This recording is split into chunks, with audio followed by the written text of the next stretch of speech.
Hi everyone, welcome to HubShots episode 236. In this episode, we talk about own, earned, and paid media, plus some new HubSpot settings you need to know about. You're listening to Asia Pacific's #1 HubSpot-focused podcast where we discuss HubSpot tips, tricks, and strategies for growing your sales, service, and marketing results.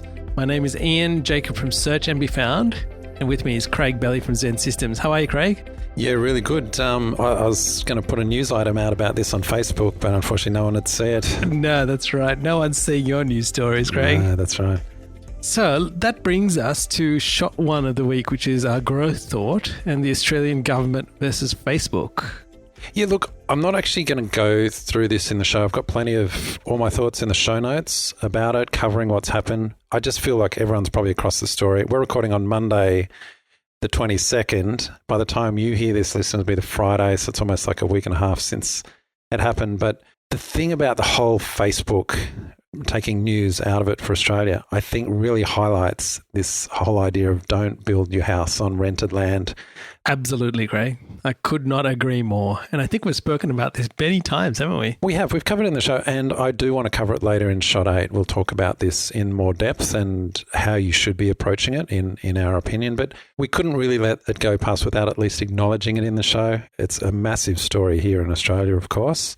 It impacts marketing, so definitely needs to be on your radar. So, Craig, this is a complex issue, right? And you very aptly put 5 discussion points. I've written a big intro into the show notes where I cover this, but I feel as the response to this, there's been 5 points. I mean, the first is, and I want to say 3 of them, we should just take out of discussion. Exactly. Right? So the first 3, the first one is, the tech companies should pay more tax. Okay? Facebook and Google aren't paying enough tax. Everyone agrees with that. So no one's debating that, so take it aside. Well, except the big tech companies, of course. That's right. The second one is, the tech companies have too much power. Facebook has too much power. Everyone agrees on that. Well, except Facebook. So take that out. That's not there's no debate around that. That's definitely the case. And in fact, there's always, I haven't put this in the points, but a third one could be, we need to support quality journalism. Yes. No one's disagreeing. Everyone agrees. So just take that out. But then you come to what I've got as the third point, which is that the Australian government's legislation is flawed. I think everyone agrees. It's a debacle. It's poorly written. It's just ridiculous. Everyone agrees, except the politicians and a few of the media sites. So take that out, right? Yep. Take them all apart. They're not really this issue. When you bring it down to the issue is, was Facebook right or wrong to just pull out of news in Australia? That's where the discussion should be. However, unfortunately, the fifth is, because Facebook did such a terrible job of pulling out and all this collateral damage, they didn't communicate well, and it's been a debacle, a PR debacle, really. And by the way, that's the fifth point, that the way Facebook implemented it is a debacle. Again, no one disagrees on that. Like, everyone agrees they did a bad job, right? So it's only the fourth point. Were they right or wrong to pull out of news? I think that's where the discussion should be. That's right. And you rightly said, with this whole legislation that they're basically trying to bring in is about media bargaining, isn't it? And so they've come to the table and they've said, yeah, we've entered this negotiation and decided, no, we will withdraw from the news business. Yeah. Exactly. And quite rightly so, right? Well, I think rightly so, because it's around, should they be forced to pay for links to news? And we've included a couple of links to various people like Casey Newton and Benedict Evans and others who have given their views, I think, much more thoughtfully and succinctly than I could possibly do on this show. But yeah, I agree. They should, if Facebook doesn't want to do that, they don't have to. Now, again, I just want to say the collateral damage and not showing health sites and that, total debacle. So we're not talking about that. We're talking about the actual main issue. Should they be paying to have news on their platform? And no, they can decide not to. They're not a public utility. They have no requirement to do. They're a business. As you know, Ian, and I've mentioned on the show, I am not a fan of Facebook. I think they are, well, I don't want to say evil, but they're we've equated them with cigarettes and cancer and a terrible thing. So I'm not a fan of Facebook, but I'm on their side on this one. All right, listeners, on to our quick shots of the week. And we've got 2 for you here. An update to the SEO audit tool to detect pages that have images that could be delayed from loading until they're visible to the user. And what's interesting, we talked about lazy loading in the last episode, lazy loading images. And there was an interesting stat here. It said that HubSpot noticed last year images made up 35% of typical website resource requests and 46% of overall page weight. And so people that often have slow loading sites is because of poorly optimized images. And so this will help you find that. I expected it to be much higher. What's the other half? Video? Or what would you expect to be the main weight? I would have actually thought it was images, but I would have thought it'd be more. I don't know whether it's to do with all the scripts or page size. I'm not sure, to be honest. Oh, you know, you're right. Some of those scripts. Yes. Oh, and that's why they have ad blockers on their news sites, because they download megabytes and megabytes That's of exactly scripts. right. Yeah, absolutely. Yep. That makes sense, yeah. And the other one, listeners, is HubSpot surpassed 100,000 customers and $1 billion in annual recurring revenue. And they say it celebrates the companies using its CRM platform to scale. 1 billion annual recurring revenue. Well done, HubSpot. That's right. I take my hat off. Remember the days when we used to go to Inbound, Craig? It was just this little conference and we'd chat with, those were the days. Yeah, well done. Anyway, well done. And well done to everybody that's got them there. All right, on to our HubSpot marketing feature of the week. HubSpot form settings to create duplicate companies. All right, I thought we'd spend the next two shots just talking about some of the settings in HubSpot. And listeners, you might think, oh, wow, thanks for helping me get to sleep. I was having trouble, but you've solved it. But the settings, I think there's some really interesting settings, and they don't really announce these. No. I find these by accident. You're exactly right. We find by accident, and now they've helped us by putting a big green new sign beside it. Yeah. This is in Forms, as Ian said. This is in Forms. It's in the settings on Forms. I actually feel that the descriptions for these options are confusing. So if you went to this Forms settings tab and you go like, what do these mean? We're pulling out one of them initially. There's this new setting which says always create company for existing domain name. So confusing straight away. And then there's this big warning, it'll create duplicate companies. You think, oh, why would I ever turn that on? Well, first of all, so what we'll do is we'll explain what the setting does. And then second, we'll explain a scenario where it might actually be useful, right? Because Correct. It'd be like, my initial thoughts when I saw this, like, why on earth would anyone ever turn this on? We have to think about it for a while, but I'll explain what it does. Let's say you've already got a company. Let's say it's your company, Ian, Search and Be Found. Ian he's a contact in there and he's linked to the company Search and Be Found. And so then I go, oh, well, there's another person I know at Search and Be Found. Oh, this is Mary. I'm going to put Mary in. And, she works at Search and Be Found. If I've got this setting on, it's going to create a new company record, another Search and Be Found company. Like, why on earth would I want to do that? Why didn't I just want to link to the main company? And so that's what the setting does. And so you think, well, why would you do this? Here's two scenarios. And so actually, do you want to? So I'll go to the scenario. Let's say we have a company that has, I'll take Australia, for example, has essentially representation in every state, and somebody in sales might be dealing with just the people in those states. So it's still one company, but happens to be split across all the states and territories of Australia. Where this becomes useful is that you want to associate deals and contacts to those companies in those states. So that's where you'd want to use that particular so like one. Branches.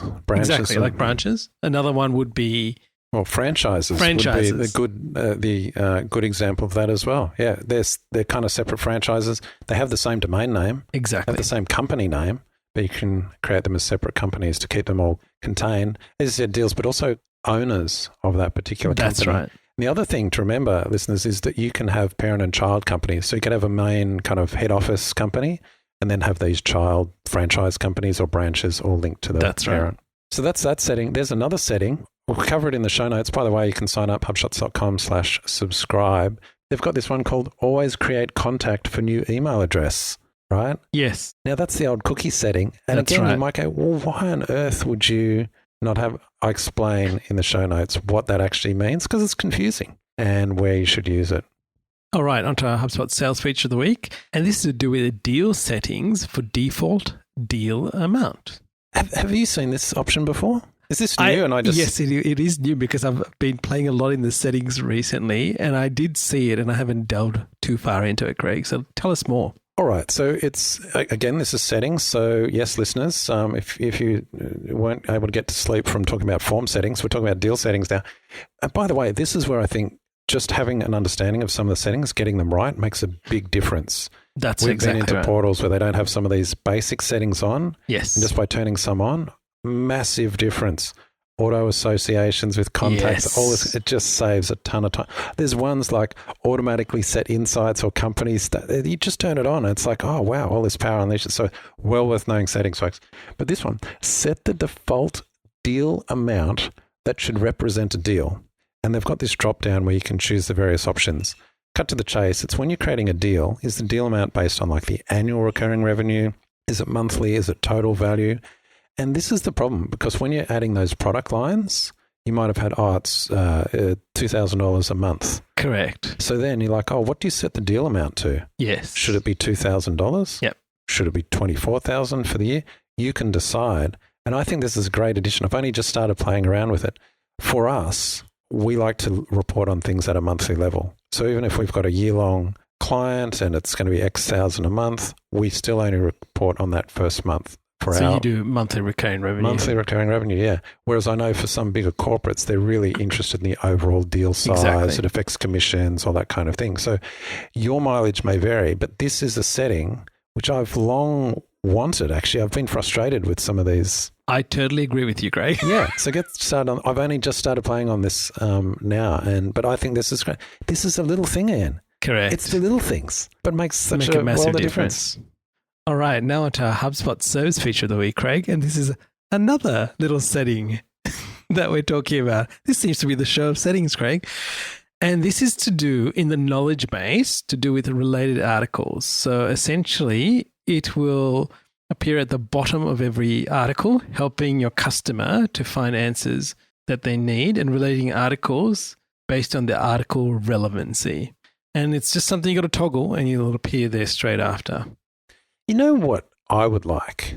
I would like to have a standard set of settings which you could pull in as a template. Because we do a HubSpot health check, we do a HubSpot ignition for clients when they're, say, getting onboarded. We have a checklist where we go, turn this on, check that, check.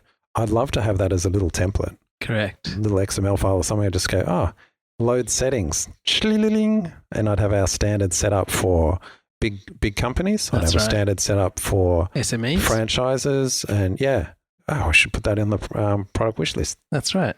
On to our gotcha of the week, Craig. And this I discovered while playing with quotes and line items within HubSpot deals. So I'll give you the scenario that I was doing. I was creating a deal. I was then going directly in and creating a quote, adding my items from the product library, and then sending the quote.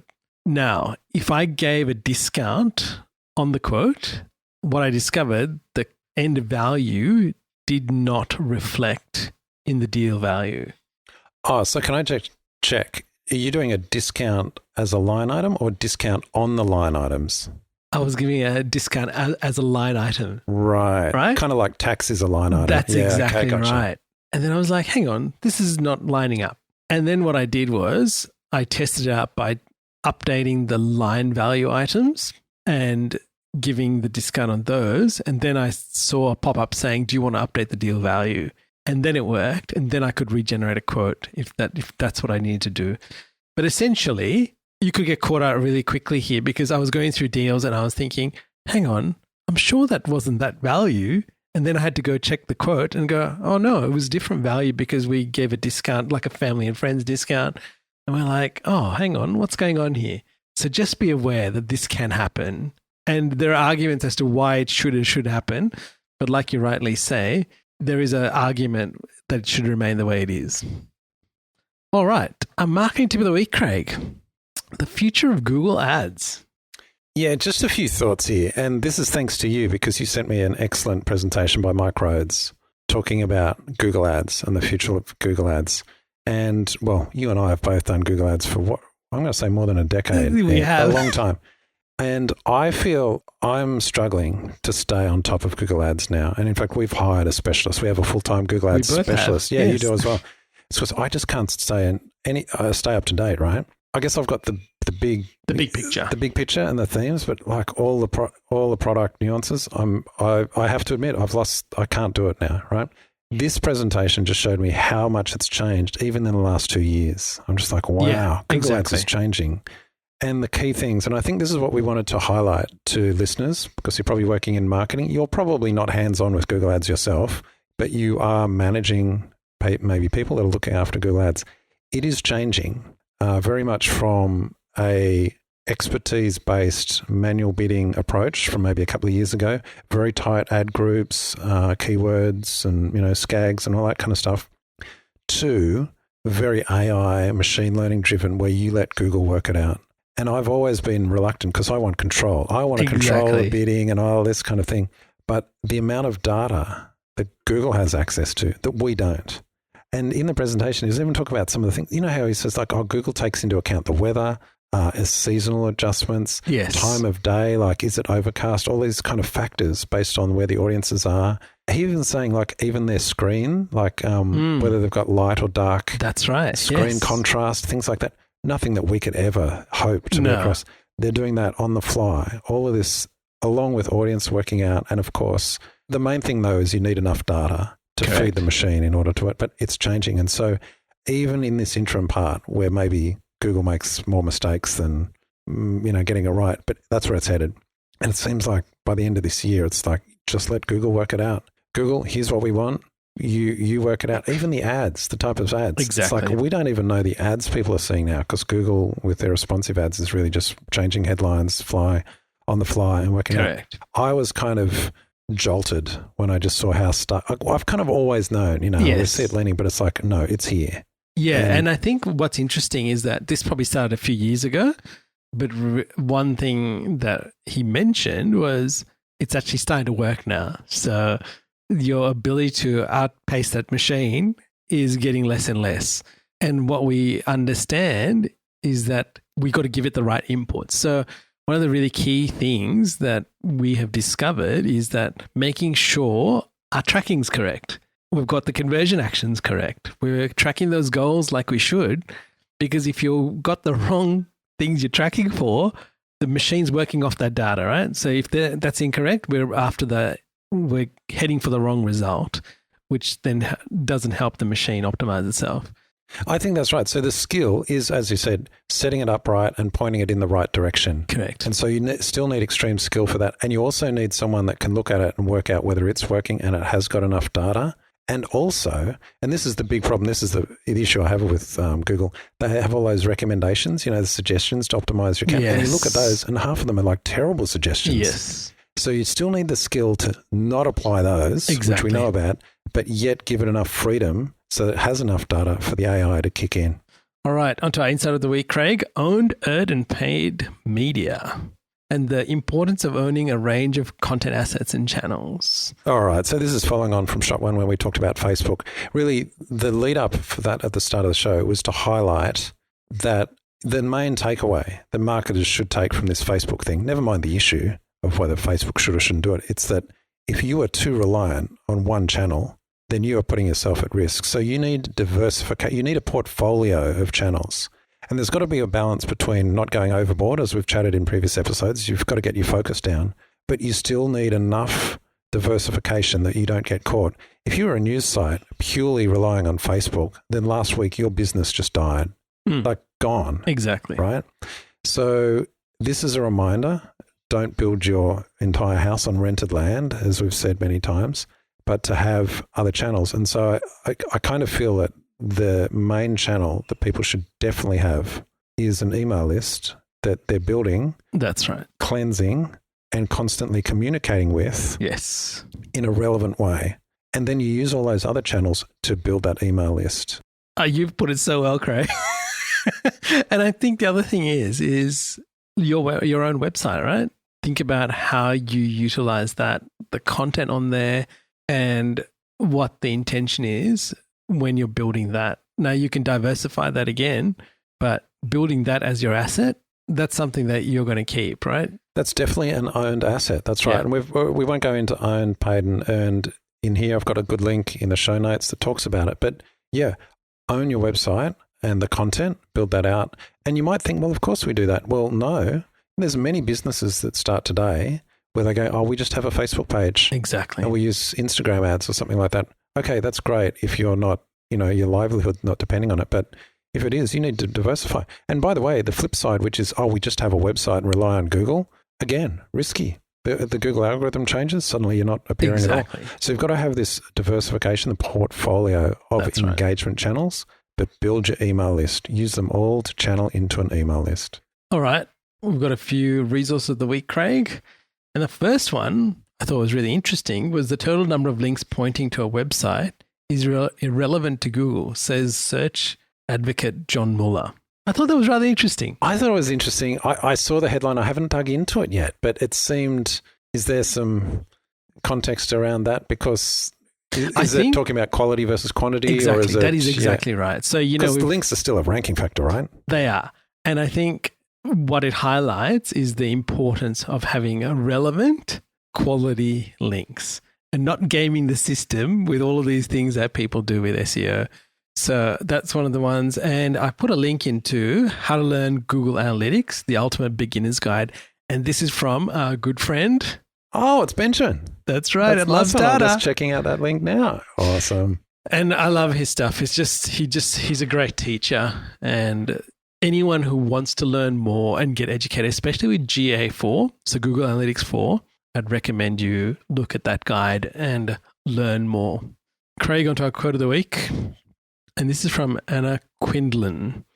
Nothing important or meaningful or beautiful or interesting or great ever came out of imitations. The thing that is really hard and really amazing is giving up on being perfect and beginning the work of becoming yourself. I love that. Now, there is a bonus link, listeners, and this is following on from us talking about NPS surveys.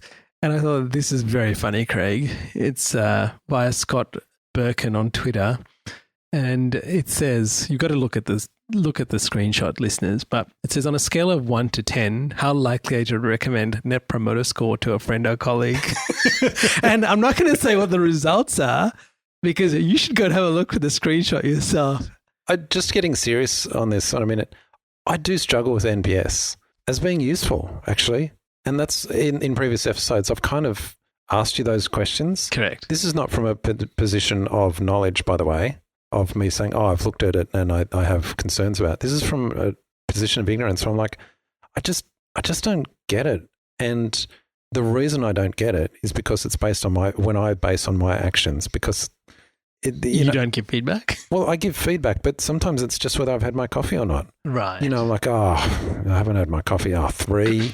And then sometimes, I just won a deal. That's great. Yeah. What's this NPS? Oh, yeah, 10. Yeah. It's so based on emotion or just the spur of the moment. Well, that's an interesting bit of information. And the other thing is about feedback. How quickly you give feedback on something, I think often determines the strength of it. So if I've had a bad experience and you ask me about it, like straight away, I'm like, terrible, you guys are, you're the worst thing ever. Whereas if I just later in the day I've thought about it, I've calmed down, it's like, actually it's not that bad, So I know personally that I'm so variable.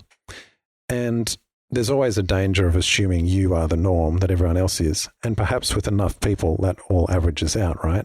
But I still think there's an underlying thing around being human that's hard to represent, especially in a scale, which, by the way, 0 to 6 almost counts as the same thing, detractor. Yeah, exactly. So what's the difference between going from 2 to 4? Well, nothing on an NPS. And I just don't get it. So this is what I'm trying to work through. And I guess I raise this because what will happen? One of our listeners will send me a few links and it'll totally educate me and change my mind. And I'm like, thanks. I understand now. And of course, all the big companies do it. So obviously, smart people are implementing this. But I struggle with it, and I'm still getting my head around it. Well, you'll come around, Craig. Now, listeners, we have more. Do you want to talk about this last one, Craig? Oh, Malarkey of the Week? No, we're not going to talk about it. That's a bonus for people that get the show notes. Just another ridiculous... I know, I keep getting these too. Yeah, ridiculous Malarkey of the Week. It's a scam, really, this whole awards scam. Anyway. Yeah, talk about scam. I've got something else someone showed me today about scams, about people giving out these badges for certain things or joining associations and getting these badges as the top rated. When I see marketing companies now and I go to their homepage and they've got all these awards, it actually makes me doubt them. Really? Because I know so many awards are bogus, and I'm just like, unless I recognize, like award okay, you bought that award, or it's meaningless, or you're one of the 3 people that entered for that award, you know. Oh, you came third. Oh, you well just done. happen to be the only company in that region, and therefore you're the winner. That's right. So isn't it terrible that awards that should be kind of credibility signals for me in my jaded marketer's hat are kind of like, oh, they're warning signs. Well, listeners, I hope you enjoyed this show. Again, if you would, we recommend you to sign up for the show notes at hubshots.com/subscribe. And we will get it delivered to you every Friday in your inbox with lots of good screenshots and resources. Well, Craig, until next time. Catch you later, Ian. Hey there, thanks for listening to this episode of HubShots. To get the latest show notes, HubSpot tips and marketing resources, sign up at hubshots.com. You can also book time with us to help you grow better with HubSpot.